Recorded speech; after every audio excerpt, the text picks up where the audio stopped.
Hello, you beautiful degenerates, and welcome to Links and Locks, the Action Network's golf betting podcast presented by Bet365.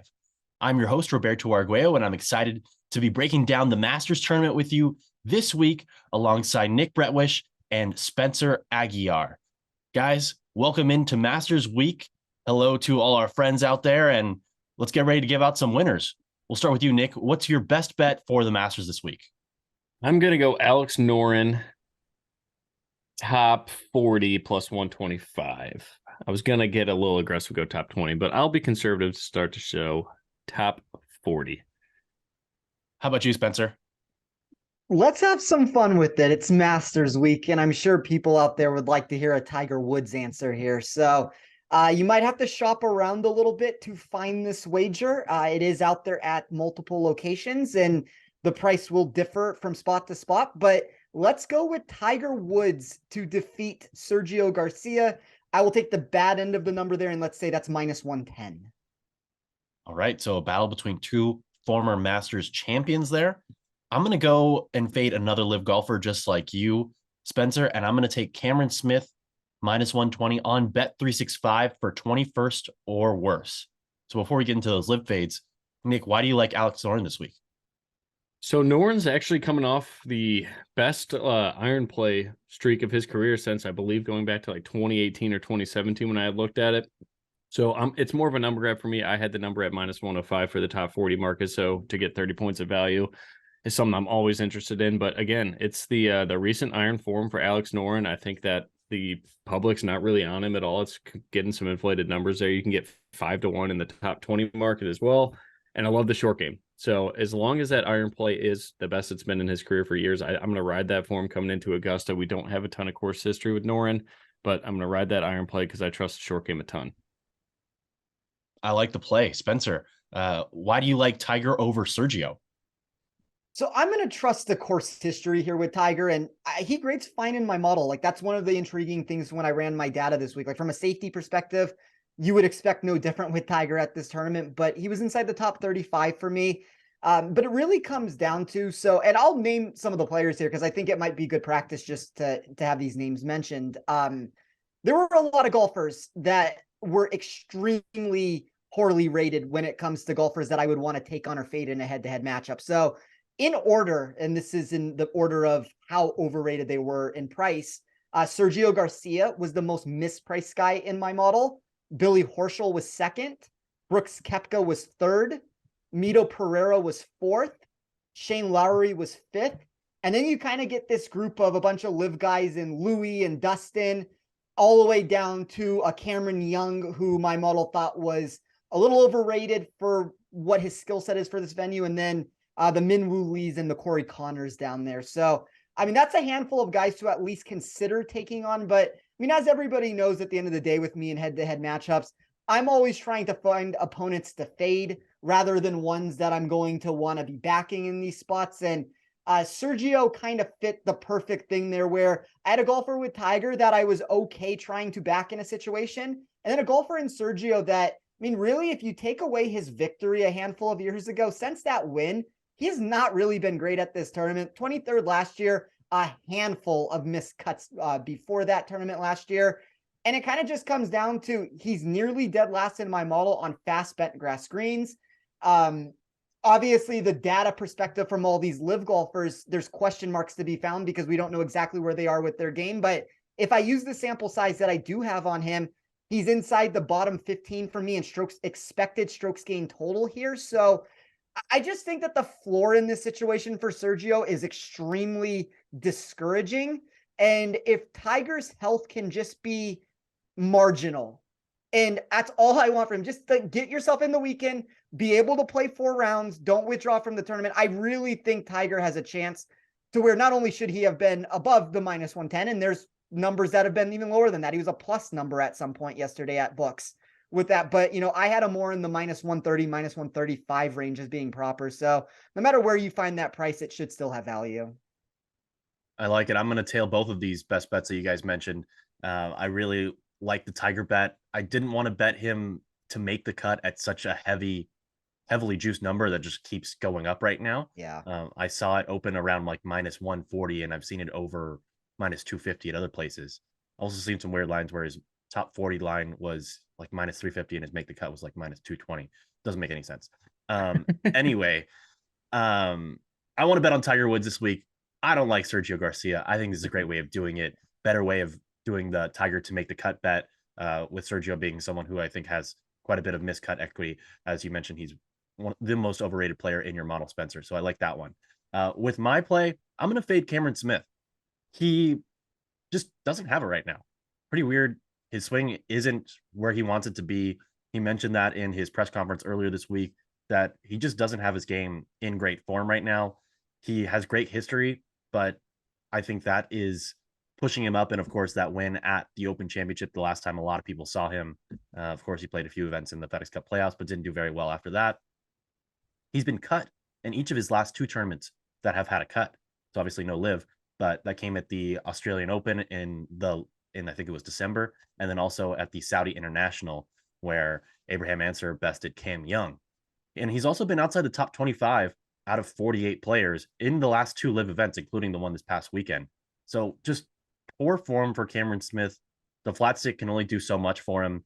So I'm going to fade him at 21st or worse.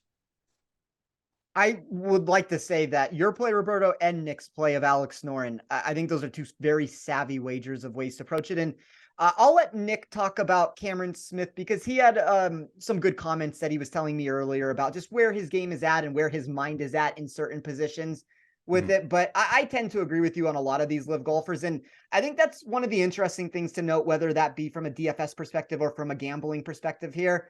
A lot of these golfers near the top of the board, so that would be primarily Dustin and Cameron Smith, I think they might be getting a little bit too boosted by the general public. They're golfers that we know historically, yes, they've been top 10 players. Yes, they're major championship winners. They're guys that have massive upside to them, but I don't know if necessarily what they've been in years past. And I want to throw Koepka into that mix too. I know he just won the Live Golf tournament, but I don't know if those guys are exactly what they've been in years past. And then when you go really far down the board, you have golfers like Taylor Gooch and Harold Varner III. And I mean, I guess we'll stick to those 2 right now. I kind of think they're undervalued in a lot of ways in these markets. So those would be more of the options that I would be looking like. If you wanted to get exposure to live golfers, do it to the guys that are way far down the board. I'm not saying they're going to win the golf tournament, but you might be able to get an enhanced number, whether that be on a placement bet, a head-to-head wager, or for any other market that we're talking about. That's kind of a non-outright sector there. Nick, did you want to touch on Cam Smith?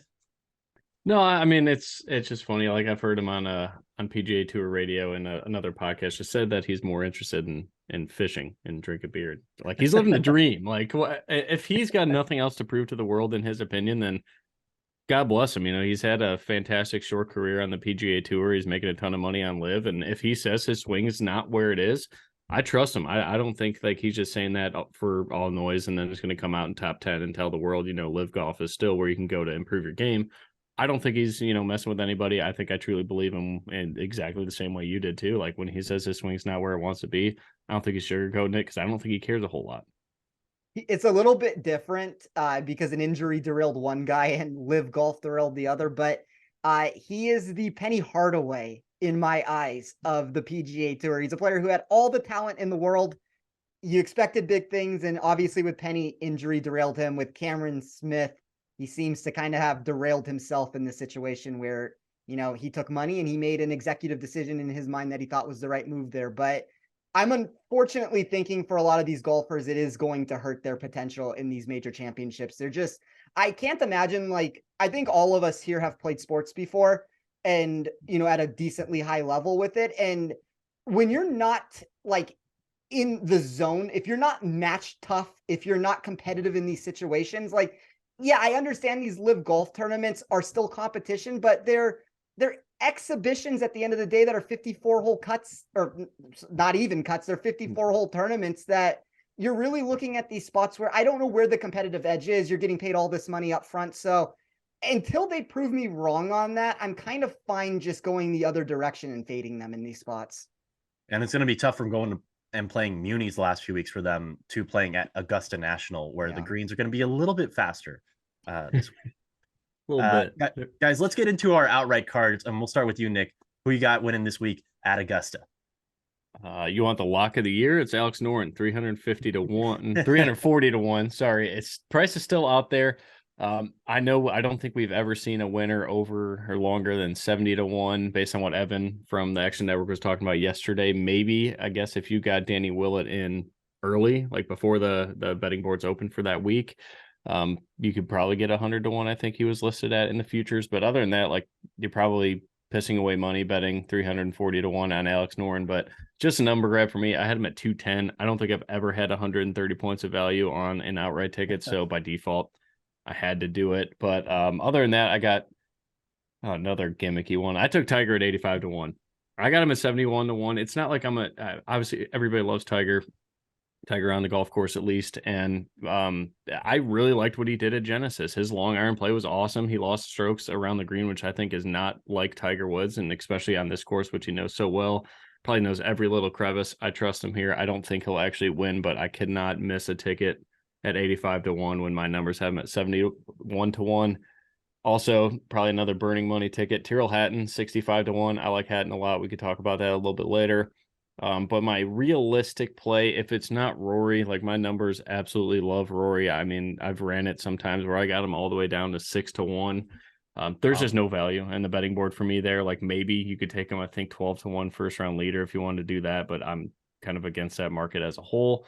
I like Tony Finau a ton. Best price in the market right now is 25 to 1.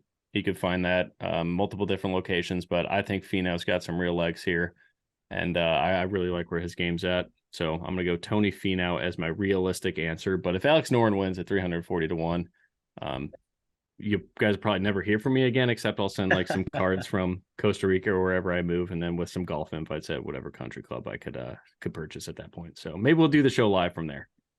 Can I say one thing about Alex Noren? And I also have a wager on him to win this at 340 to 1. But you kind of mentioned this name already, Nick, and I think it's a very intriguing person to try to compare him to. So when I back tested this and I tried to compare who his game set or skill set was most similar to, it was actually Danny Willett in 2016. There wasn't that big of a profile difference between those two golfers in how I ran my numbers. And I was even a little bit more aggressive where I had proper on Alex Noren at 150 to 1. And like, I don't know if he can technically win this tournament.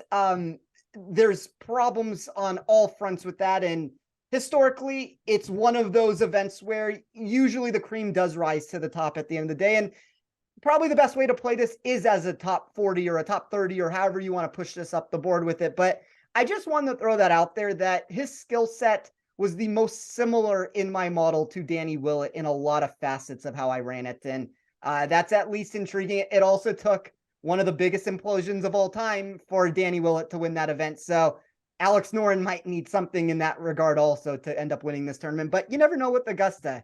There's a lot of holes that can bite you. Yeah, if Rory, Rahm, and Scotty can just all go in the water multiple times and Noren's a couple shots back on Sunday, I think this ticket's got some legs. I like it. Yeah. Spencer, you mentioned on a podcast months ago, that you thought this might be the year that Tony Finau wins the Masters. Yeah. Are you sticking to that prediction? I bet Tony Finau this week, and I guess it's changed ever so slightly to who I think is going to win this year. I think the best wager on the board, though, from a value perspective, and unfortunately, I said these things, and normally I try to act on them. You were the smart one, Roberto. You actually punched a ticket on him. I believe you got him at 50 to 1. I unfortunately ended up getting a 29 to 1 number, which has moved a little bit, but I had anything above 22 to 1 to be proper. And here's the problem with my card. And, guys, I'm not necessarily proud of myself with the way that I've built it this week. It's the Masters at the end of the day. I know that's not necessarily the best answer, but this is a very high exposure, large risk, reduced payout structure. I feel like anyone who listens to the show knows that I do not want this much vulnerability in this market that I've taken on this week. I wouldn't recommend this path every single tournament. And I do typically think it would produce a rather large negative EV situation, but a couple things I want to say to that. So one, we haven't, a field of just 80 something players that will feature a handful of amateurs and past champions that are well past their prime. to me, there's about 17 golfers in this field that had literally, when I ran my number, this is not just like hyperbole here, literally 0% win equity. They had, I mean, they negative on my sheet with the way I ran it. So 0% to win that. I think the Masters is always an event that generates this highly predictive nature of expectancy. It doesn't mean we necessarily land on the winner by going this route, but we're talking about, and you guys could give me a different number here. I would say 20 to 25 realistic options that can win this tournament. And then 3, which would be the last point to this, I've historically been able to narrow that pool down even further by running back tests from past years and then trying to find corollary stats in that sense of it. So essentially, and this is a long answer here, obviously, but essentially there were 7 golfers that graded so far and away every other player. And there were some other names that fit the mix where I think they were decent bets, but there were 7 players that I wanted exposure to. Obviously can't get all of them. Jon Rahm, Scotty Scheffler, Rory McIlroy, Xander Schauffele, Jason Day, Tony Finau, and Patrick Cantlay. I ended up putting myself in a position where I'm about 0.4 units over where I want to be on an outright card. I bet Finau at 29 to 1. I bet Xander at 29 to 1. That number's unfortunately moved a little bit also, but it's the same spot as with Finau. Anything over 22 to 1 was value. I took Alex Noren at 340 to 1. And then the wager that messed this card up massively, and I agree with what Nick said. There are ways that I ran my model where this player got down to 6 to 1. And there were ways that I ran my model that he was more in that like 7 to 7.5 to 1 zone. But I took Rory McIlroy. I got 8 to 1 on him. Here's the thing with that answer, though. You can price shop at places, and I'm not saying you're going to be able to find better than 8 to 1 right now, but there's a lot of shops out there that will offer boosts. Everybody is competing for every last dollar in this tournament. I've had people that I have given this play to that have been able to get them up to 9 or 10 to 1 on specific websites. I'm sure Bet365 is going to have promotions throughout the week where you're going to have players boosted here and there with it. So it's one of those things where I would advise patience to everybody. Shop around, try to figure out where it is, where you can find the best number. But essentially for me, I had about 11.5% win probability for him if I'm playing this on the safe way with that. That means anything higher than 7.5 to 1 would be needed to bet this profitably. But I just think if McIlroy is ever going to capture the career Grand Slam, it has to come this week. Augusta is playing softer than it ever has because of all the rain.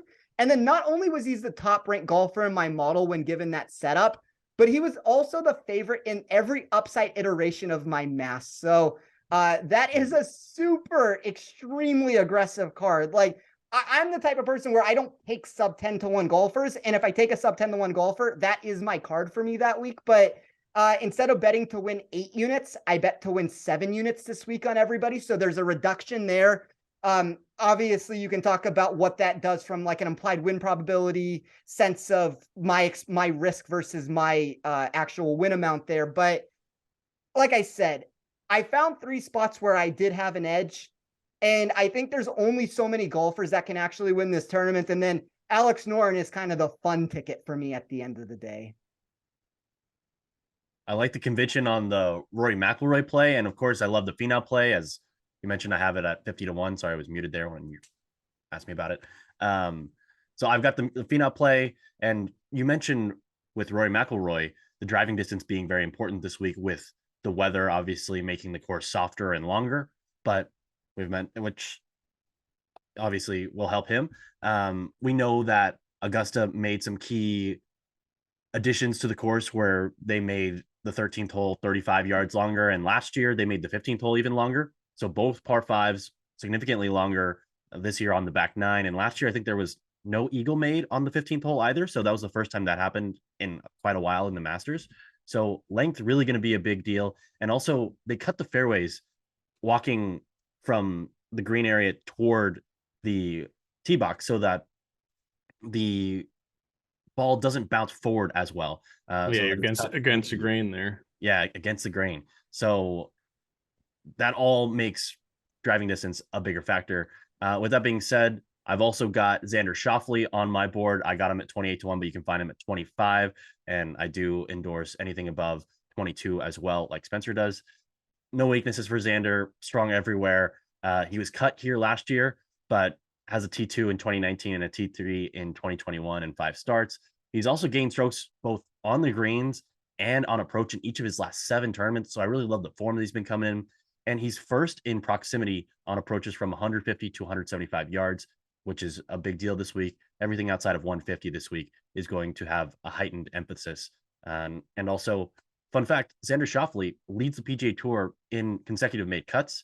Everybody tied for second has 14 in a row, but he has 20 made cuts in a row. And his last missed cut was here at Augusta, but I don't think it's going to happen again this week. He's really strong all around, and I think he is priced just a tier or two too low. He should be closer to 15, 17 to 1, but I wouldn't bet him below 22. Colin Morikawa, also just basically a system play for me this week. Above 25 to 1 in a major, I'm going to bet Colin Morikawa more often than not, with a course that has similarities to the Genesis Open and the Century Tournament of Champions at Kapalua, in that they have wide fairways. It's a big emphasis on approach. I'll take the guy who's the best approach player in the world, guy who's finished in the top 3 on strokes gained approach each of the last 4 seasons on the PGA Tour, and he's second this year, gaining over a stroke on approach, and significantly from 175 to 200 yards, he's 9th in proximity. From 200 to 250 or to 225, he's 8th in proximity, and from 225 to 250, he's 12th in proximity.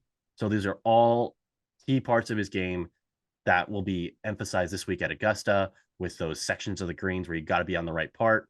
And also, putting at Augusta has not necessarily been that important.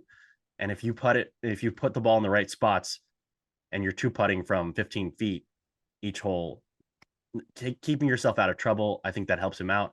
And also something that I was somewhat surprised about with Colin Morikawa, each of the last 2 years here at Augusta, he's gained strokes in all 4 of the main strokes gain metrics: off the tee, on approach, around the green, and putting each time. So strong across the board.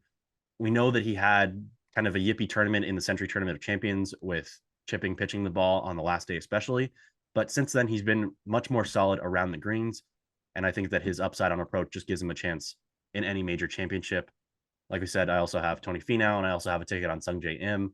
I don't love the Sung J M ticket as much, but it stayed about the same. I bet him at 40 to 1, and I think there's a 41 to 1 out there. So that's my card for this week. I'm also going to be watching live as everyone else is, trying to maybe add another play depending on if the weather gives some value, but I'm not going to try to predict the weather here on a Tuesday morning for when it looks like it's going to rain throughout the weekend.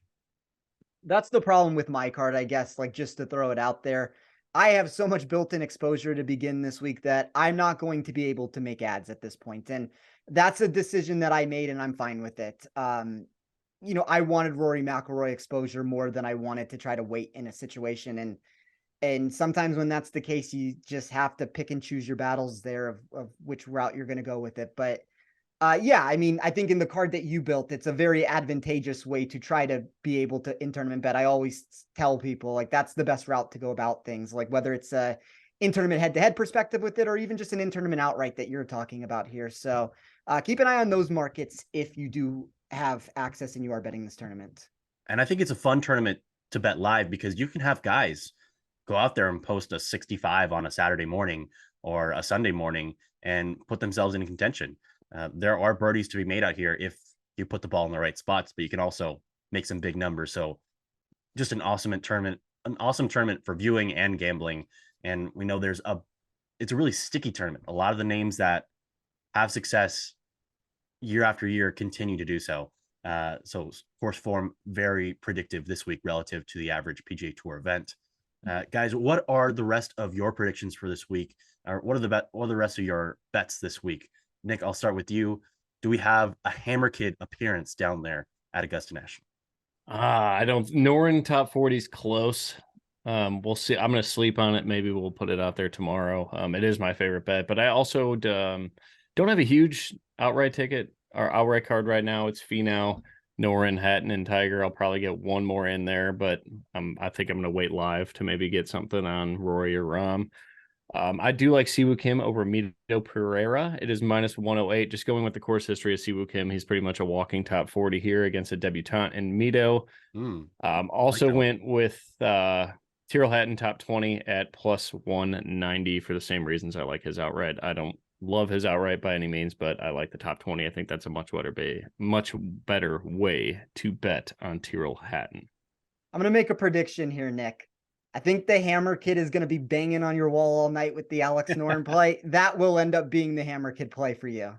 I hope so. I mean, I think as much as I talk about Alex Noren this week and Spencer's with it too, we're going to just solely raise his DFS ownership just because of us. But I'm all for it. Everybody should get in on Noren. It's happening. I did take one matchup, but I'm going to pass that over to Spencer because I know that this originated from him. And when you see who it is, it obviously makes a ton of sense. But yeah. Yeah, all right, Spencer, who is it? So I am going to take, and this number's been moving around. I think right now it's sitting at -110. Jason Day -110 over Cameron Young. Really, what this comes down to for me, and there's a lot to like about Cameron Young. I understand that.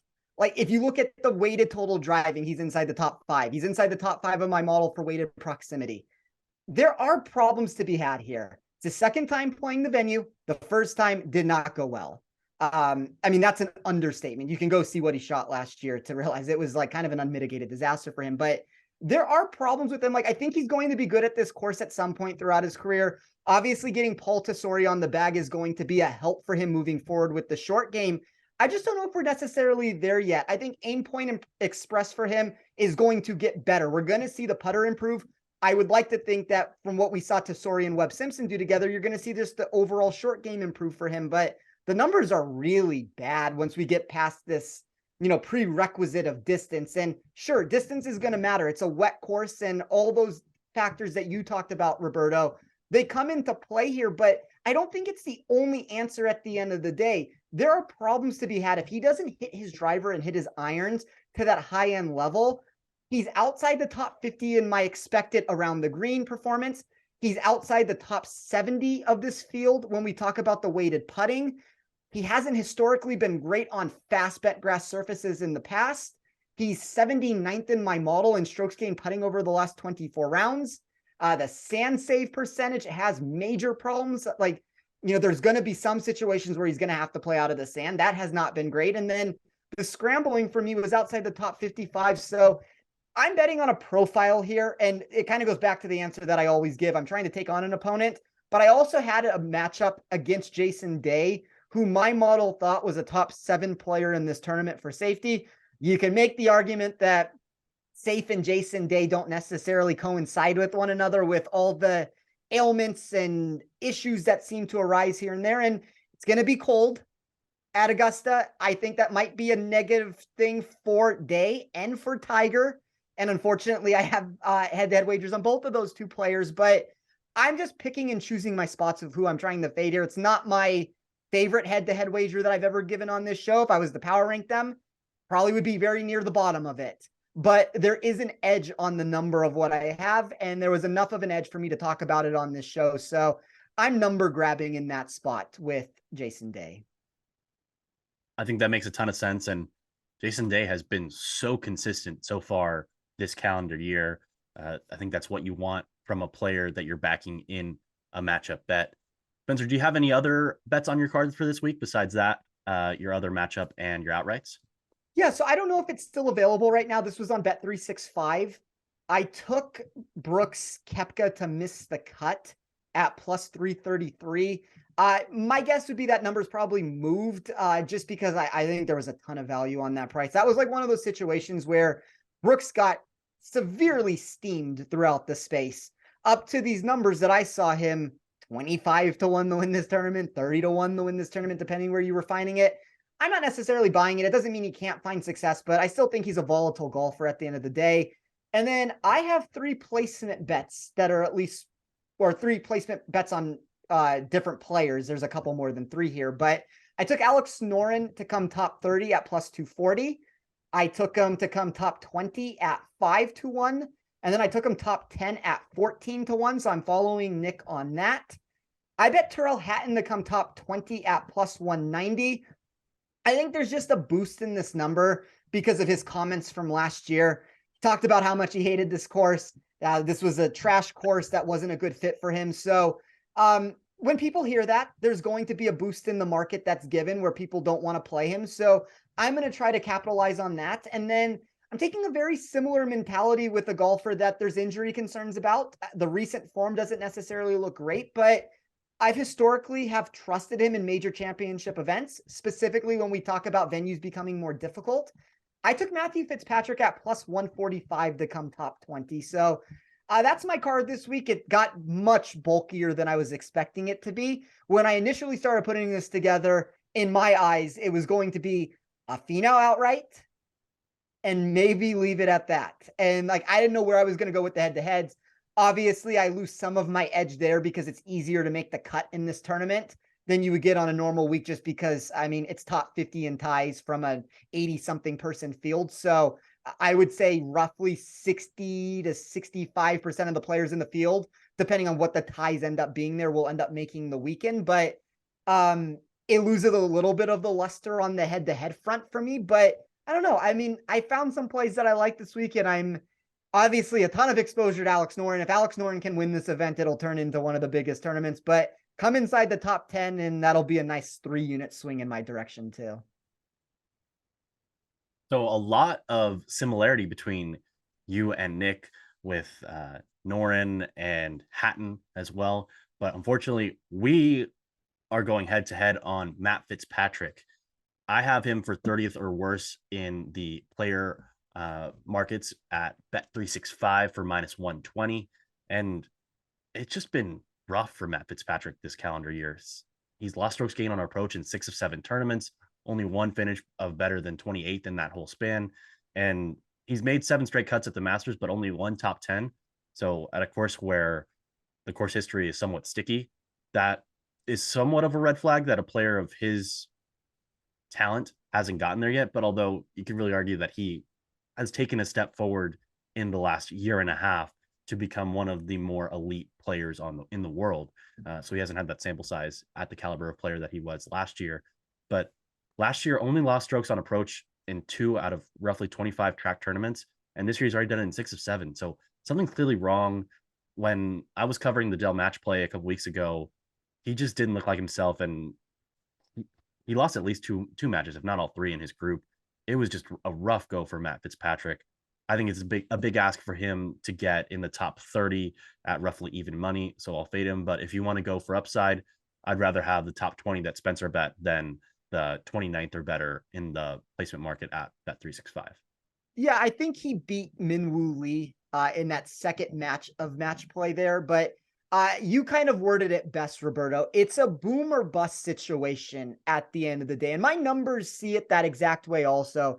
It's not a situation where I'm running these numbers and it's like, oh, wow, Matthew Fitzpatrick is this golfer that's some can't miss prospect this week for his chances. But when I ran it for upside, he becomes a top 12 win equity option. Mm-hmm. When I ran it for safety, all of a sudden the wheels start falling apart for him. So I think it's one of those situations where both wagers make a lot of sense. It's just what side of the aisle do you land on? And I tend to land on the side where he's going to perform this week, but there's different iterations of my model that I'm running it from the same data where you can get both sides of the answer there. Yeah, it's unfortunate that his health hasn't been where he wants it to be. And hopefully he gets there sooner than later, because he's another one of these tremendous players who makes major championships so much more fun with all these guys in the mix. And the Masters has given us some crazy Sunday afternoons, and hopefully we get another one this week with all our guys in contention. Fellas, any final bets before we go to rapid fire? No, I think that's it for me. Bring it on. All right. So as a remember, the Links and Locks podcast is proudly presented by Bet365, the world's favorite sportsbook brand. Sign up with promo code ACTION, that's ACTION, to get Bet365's exclusive sign-up offer in New Jersey and Colorado. Bet $1 on any game, get $200 free. All right. Who is the most likely player to win a first major this week? Nick, you first. Tony Finau, right? He's never won a major. Correct. Let's go. Spencer? I'm going to say Tony Finau because I have a wager on him, but to make it different, I'm going to say Patrick Cantlay. All right. Who is the live player with the best chance to win this week? Taylor Gooch. Joaquin Neiman. Ooh, okay. Who has a better chance of winning this week? Scotty Scheffler or John Rahm? I'm going Rahm. I think it's very close between the two. I will say Scotty Scheffler. Who has the better chance to win this week? Justin Thomas or Jordan Spieth? JT. I will agree on that. Wow, okay. Who has a better chance of winning this week? Max Homa or Victor Hovland? I like Vic. I have concerns when it comes to Homa's ability to actually win this golf tournament. It's kind of like the maturation process that I'm talking about. Homa might be in the spot now after going miscut, slight crack into the top 50 there last year. I could see him competing. I don't know if he's in the spot right now where he can actually win though. So I'm going to say Victor Hovland. What number would you guys need to bet on Sam Burns outright this week? 80.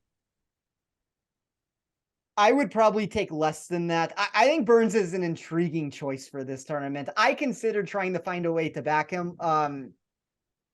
What's the best number that you see out there right now, Roberto? Do you have it in front of you? I see him at 41. I would need higher than that, but I mean, if you could give me somewhere in the 50s or the 60s, I would be intrigued. I got him at 56 right now, and I know some sharper books out there like him. So I think for me, it's more of a DFS guy. I don't think I could bet him outright. But yeah, I would need more than 56, despite my numbers saying I need 56. Personal vendetta against Sam Burns. He's only won you like $1 million 2 weeks ago. Yeah, but it was one of my heaviest bets, I think, on this show last year was the debutante bet of Sam Burns, and that one stings, and he missed a cut on the number. So I'm not very happy with saying. I think he 3-putt twice. Yeah. Outside of Alex Noren, who do you like the most at longer odds? So let's say 90, 100 to 1 or longer. I would probably say Taylor Gooch. Damn, you took my answer. I mean, I guess I'll just go with my boy Siwoo Kim. To win outright, who would you rather have a ticket on at 50 to 1? Corey Connors or Hideki Matsuyama? Oh, Hideki all day. Yeah, like it's not even close for me. Hideki by 1,000,000 times. I am completely out on Corey Connors this week. Can I change my 100 to 1 answer to Keith Mitchell? Yes. I'm gonna go Georgia boy at home game. Finally got back to Augusta. Gonna be a little cold, Mitchell. Perfect for a cashmere sweater. His skill set. It's good. What does he do with the visor though? Does he wear the visor if it's 50 degrees on Saturday? Yes. I feel like you gotta consider wearing a beanie. I think he was wearing the visor when it was like hailing sideways at Pebble Beach a few weeks ago. So I think he'll be wearing it this week. All right, that's just him. I think Keith Mitchell is legitimately at this point. I know it's not going to show up in the official world golf rankings. I think he's legitimately a top 20 golfer in the world with his skill set. Oh, he's great. Might have to take another look at some Keith Mitchell markets this week. Tommy Fleetwood or Shane Lowry this week? Lady. Ball Fleetwood striking for Jesus. me also. Yes. Justin Rose or Matt Fitzpatrick? Fitz. All right. Fitz. All right. I'm taking Keith Mitchell pod play 120. Okay. Right now. I've seen him substantially lower than that in some sharp markets. I'll throw that out there. I just want to see what I have him at real quick. I got him at 91. So that's more of what like the going rate has been for him at some of these sharper books. Yeah, give me Killer Keith. Who would you rather have an outright ticket on this week? Bryson DeChambeau, Louis Oosthuizen, or Abraham Answer? I guess Abe. Give me the youth. Yeah, I'd probably give the same answer also. Like, I've always been intrigued by DeChambeau at this tournament for all the obvious reasons with him. And I used to think that at some point he's going to put it together, but he's been so bad here. And now he's not even like, I mean, I know I keep going back to the same answer with these live golfers, but I don't know where they're at. And Bryson has not looked good. So I will say Abraham Answer. Among the shorter knockers in this tournament, who do you think has a good chance or a chance of winning the tournament? Ooh, Spencer, I know it now. What's your answer? I'm going to go with Tom Kim. So he's got Ricky's old caddy on the bag. Spencer talked me into this earlier, just everything about Tom Kim, but I like that Ricky's caddy has a ton of success here. It's Joseph Orkin, I believe. Don't know how to say that name, so if you do, Roberto, please do. But I'm going with Tom Kim. I think that, a month ago, maybe 2 months ago, this guy was probably 40-1 in the future just because everybody was on Tom Kim. I know this course is, demands long play, especially long irons play, but I think Tom Kim can navigate his way around that. His caddy is Joe Scavron. Scavron. I say Savorkin. I butchered that, man. All right, Scavron. Sorry, Joe. But yeah, Tom Kim as a short porch guy will be my choice for the outright. Yeah, I want to say he's the only player that's inside the top 20 of my model for win equity in this tournament. I'd like to give a different answer, not to go with that. I think Tom Kim would be my answer there too, but I guess to be different, I'll say Seamus. Okay. But it's really Tom Kim for me. So I think Tom Kim is getting disrespected in all these markets. Some people have mentioned that Tom Kim has had success on the PGA Tour at a lot of places where a certain Webb Simpson has had success. So maybe as one guy's out the door, another Webb Simpson enters the chat. We'll see. We'll see how Tom Kim does. I think it'll be really interesting. I knew I liked him for some reason. I just couldn't put a finger on it. How about among the first-time winners in the Florida Swing? Would you rather have a ticket on Kurt Kitayama or Taylor Moore this week? I think the course fits Kitayama a little bit better, but the public is all on Kitayama, especially in the placement market. So makes me want to go more, but I just think Kitayama should find success here, at least get through the cut line.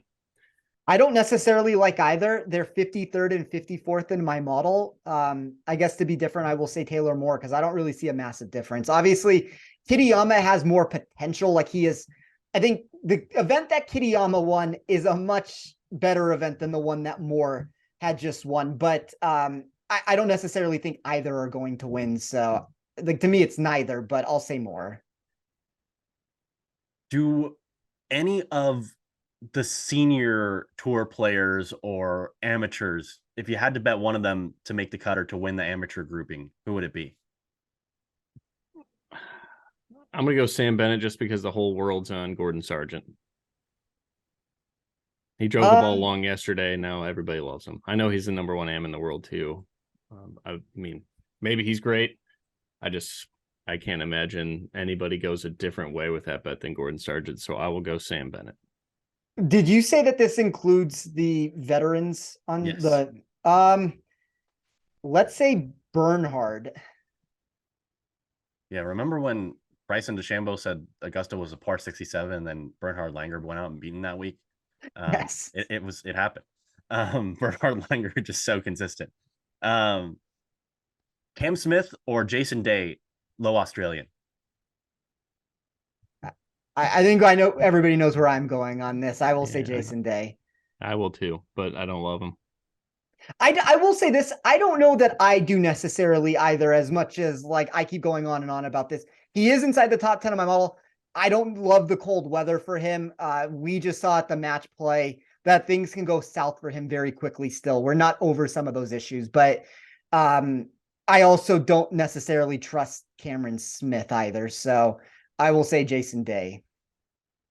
Guys, any final thoughts before we say so long from Augusta this week? No, I mean, I'm trying to think of something that might be exciting of a way to close this show here, but like, unfortunately, Augusta is very straightforward with the predictive nature of what to expect. Like, as funky as I like to get with the stats and as wild as I try to get with the way that I compile my data here, it kind of is what it is at the end of the day. So I hope that Tiger can be healthy enough that he is, I don't know what is in the thick of things for him at this point, but if he could come top 20 where he's enough shots behind to where he was kind of competitive, I think that would be amazing for the game of golf. So that's what I am hoping for. Nick, what's your ceiling on Tiger this week? A win? I think he finished. I think he finished top 10. If he can navigate his way around the course, be fine with the slope and everything, walking it. I know he's in much better shape this year than he was last year. I saw enough at the Genesis to know that he can still play with these guys. Yeah, the rain hopefully cooperates with Tiger Woods. It's not too cold. Would hate to see him have to be out on the course for 12-hour days, depending on delays or whatever the situation may be. But hopefully it works out and he puts together a really strong performance. Been a big week for Cardinal golfers. Rose Zhang won the Augusta National Women's Amateur last week, which was a blast to watch. Patrick Rogers had the lead after 54 holes at Valero before Corey Connors eventually won. Maybe Tiger Woods can get something going this week. Guys, this was a lot of fun. Where can the people find you this week with the rest of your content? Really quickly, before I give that answer, you're talking about Cardinals here, Stanford Cardinals, that is. I've been looking at all those pictures behind you. Is that Plunkett behind your right shoulder? That is indeed Raider legend. Yeah. That's a Raider legend. Let's go. No, to answer your question though, Roberto, I've been staring at that the whole show. I don't know what took me a year to figure out everything behind you. I've been kind of like gazing off at everything that you have in the background there, but you can find me on Twitter at @TeeOffSports. I am going to be doing a podcast very shortly with Chad Millman and Simon Hunter over here on Action Network. So be sure to tune into that. We'll talk about some of my favorite plays. You heard some of them here. I'll go a little bit more in depth on some of those there. And then, yeah, I will have an article out tomorrow, hopefully for a first round leader play to talk about the Masters if there's any head-to-head wagers there, though. But if you're not doing so already, be sure to follow me on Twitter at @TeeOffSports, and you can get my model there if you don't have access to it already. Nick, how about you? Yeah, typical at Better Golf Pod on Twitter. You'll see Spencer and I show more of a DFS angle there, but also got on the Action Network podcast yesterday with Sobel and Evan. I think it was very informative. Evan had a ton of cool stats. I'm half the time when I was just not talking, I was writing down notes because I was learning. So it was a very fun show. So if you guys get around, it was only like 25-30 minutes. So definitely check that out. And thanks to the Action Network for having me on there. And thanks to Jason Sobel and Evan. It was a fantastic show. But no, let's hope Tiger gets in the top 10 and makes Sunday interesting. I think that's what everybody would like. Maybe a Rory Tiger last grouping would be TV heaven. So let's go for that. That would break golf. If you have them in the last group, I think that the ratings would beat anything that's ever happened in golf history. So if that is what ends up occurring, golf is so back. So you can also find me at Roberto A213 on Twitter. I'm also going to be on a live show tomorrow, The Gimme with Jason Sobel. And then I'll be on Green Dot Daily, I believe Thursday and maybe also tomorrow.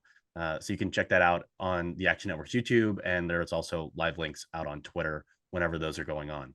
So be sure to check those out. Tons of great content. You can always find us at actionnetwork.com. Go over to the golf tab.